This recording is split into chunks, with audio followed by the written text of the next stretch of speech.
میں student life سے ہی سیاست میں ہوں، جمعیت علماء اسلام سے ہی میری جماعت ہے اور اسٹوڈنٹ لائف سے ہی اسی جماعت میں تھی، اور پھر 2002 کے الیکشن سے میں پارلیمانی سیاست میں آئی اور اس کے بعد پھر میں پارلیمنٹ میں ہوں۔ اس کے بعد میں 2002 میں صوبائی اسمبلی کے ممبر تھی، پھر پچھلے ٹینیور میں قومی اسمبلی کے ممبر تھی اور اب میں دوبارہ صوبائی اسمبلی کی ممبر ہوں۔ بہت اچھا یہ جرنی رہا اور اللہ کرے کہ اور بھی اسی طرح آسانی رہے۔ میرے جماعت نے، میرے کارکنوں نے، میرے ساتھیوں نے ہمیشہ مجھے سپورٹ کیا۔ میرے جو جماعتی قائدین ہیں انہوں نے مجھ پہ اعتماد کیا اور انہی کی اعتماد کی وجہ سے آج میں اس مقام پہ ہوں۔ میرے جمعیت علماء اسلام کے قائدین کا یہ احسان ہے مجھ پہ کہ ان کی اعتماد کی وجہ سے آج یہاں پہ ہوں، اور الحمدللہ میرا اپنا بھی انٹرسٹ ہے، چونکہ لیجسلیشن میں پارلیمنٹ کی کارکردگی میں، تو مجھے کبھی مایوسی نہیں ہوئی، نہ مجھے کبھی یہ دیکھنا پڑا کہ مجھے اسپیکر نے ٹائم نہیں دیا یا مجھے یہ دیکھنا پڑا کہ مجھے کسی نے سپورٹ نہیں کیا۔ الحمدللہ مجھے ہر جگہ سپورٹ ملی۔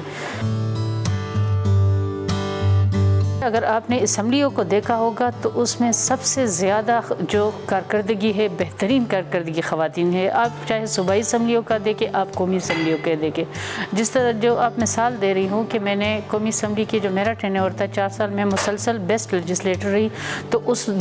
ٹاپ 10 میں جو تھی تقریباً 6 خواتین تھی اور 4 اس میں مرتے، تو آپ اس سے اندازہ لگا لیں کہ کتنی خواتین تھی۔ اور اب بھی اگر آپ انالیسس کر لیں تو ہر اسمبلی میں اگر لیجسلیشن ہو یا دوسرے بھی جو اسمبلی کی کارروائی ہے، اس میں سب سے بہترین کارکردگی آپ کو خواتین کی ملے گی، کسی بھی پارٹی کی ہو۔ اور اگر کسی کورم کا مسئلہ آئے گا، حاضری کا مسئلہ آئے گا، وہ بھی سب سے آپ کو زیادہ خواتین کی ملے گی۔ کیونکہ اس کی ایک وجہ ہے، اس کی وجہ یہ ہے کہ میرے خیال میں جو میں سمجھتی ہوں کہ مردوں پہ چونکہ حلقے کی ذمہ داریاں زیادہ ہوتی ہے تو وہ زیادہ ٹائم ہاؤس کو نہیں دیتے، اور ہم خواتین پہ چونکہ حلقے کی ذمہ داری کم ہوتی ہے تو ہم ہاؤس کو زیادہ ٹائم دیتے ہیں۔ ٹرینڈ تو اس لیے بدلے گا، دیکھیے جب ہم نے الیکشن ریفارم کیے پچھلے ٹینیور میں، اس الیکشن ریفارم کمیٹی کی میں خود حصہ تھی، تو اس میں ہم نے اب کیا ہے کہ ایک تو ہماری خواتین کے پاس 3 وہ ہے آپشن ہے۔ ایک تو آئین اس کو اجازت دیتا ہے کہ وہ برابری کی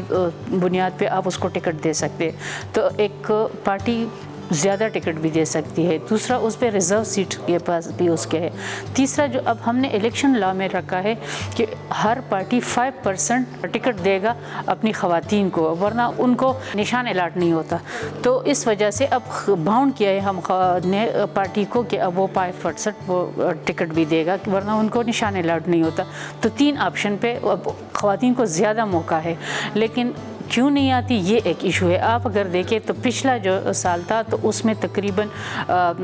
زیادہ خواتین تھی، تقریباً 12-13 خواتین تھی، اس دفعہ اس سے کم ہو گئی ہے۔ تو بڑھنے کی بجائے ہم پیچھے ہو گئے، تو یہ افسوسناک بات ہے۔ لیکن اس کی وجہ یہ ہے کہ ہمارے معاشرے کی بھی کچھ وہ ہے، جب تک ہماری سوچ، ہماری سوسائٹی کی سوچ نہیں بدلے گی تو بڑا مشکل ہے۔ اور میرے خیال میں اگر لوکل گورنمنٹ کے الیکشن ہوں گے اور ہمارا جو جمہوری عمل ہے یہ چلے گا، چونکہ ہمارے ملک میں الیکشن بھی متواتر نہیں، یہ 3 الیکشن متواتر ہو گئے، بار بار ہمارا وہ ہوتا ہے مارشل لا آتا ہے، ڈکٹیٹرشپ آتی ہے، تو یہ 3 الیکشن ہوئے ہیں، تو تھوڑا بہت جمہوریت اپنے پاؤں پہ تھوڑی بہت ابھی کڑی نہیں ہوئی، لیکن وہ ٹریک پہ آنا شروع ہے۔ تو میرے خیال میں اگر جمہوریت اسی طرح چلتی رہے تو میرے خیال میں انشاءاللہ عوام میں شعور بھی بڑھے گا اور خواتین بھی زیادہ آئے گی۔ ہر شعبے میں آنا چاہیے، ٹیچر بھی بنے، ڈاکٹر بھی بنے،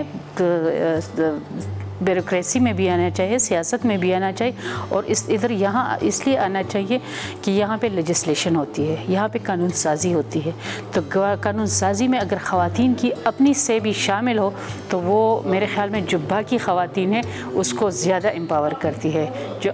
جو خواتین پارلیمنٹ میں نہیں ہوتی، اس کی جب آواز زیادہ ادھر ہوگی تو ظاہر ہے وہ زیادہ خواتین کے لیے بات کرے گی، اور چونکہ خواتین ذرا سنسیئر بھی ہوتی ہے، کام بھی ذرا سنجیدگی سے کرتی ہے، تو میرے خیال میں زیادہ آنا چاہیے۔ خواتین کے لیے تو میرا یہی پیغام ہوگا کہ وہ سیاست میں ہو چاہے جس بھی شعبے میں ہو، اپنی روایات کو، اپنے مذہبی اقدار کو خاطر میں رکھ کے سنسیئر کے ساتھ اور اپنے ملک کے لیے اور عوام کے لیے کام کرے اور اسی جذبے کے ساتھ، اسی لگن کے ساتھ کام کرے، تو میرے خیال میں کوئی بھی رکاوٹ ان کے سامنے نہیں آئے گی۔ تو یہی میرا پیغام ہے کہ چاہے جس بھی شعبے سے خواتین تعلق رکھتی ہے، میرے خیال میں کوئی بھی ان کو رکاوٹ نہیں ہوگی اگر وہ اپنے روایات، اپنے مذہبی اقدار کے ساتھ رہ کے اس میں آگے بڑھنا چاہے۔ تو میرے خیال میں پاکستان میں خواتین کے لیے کوئی مشکل نہیں ہے، اور ہمیں چاہیے کہ ہم اپنے خواتین کو زیادہ سے زیادہ ایجوکیٹ کریں، زیادہ آگے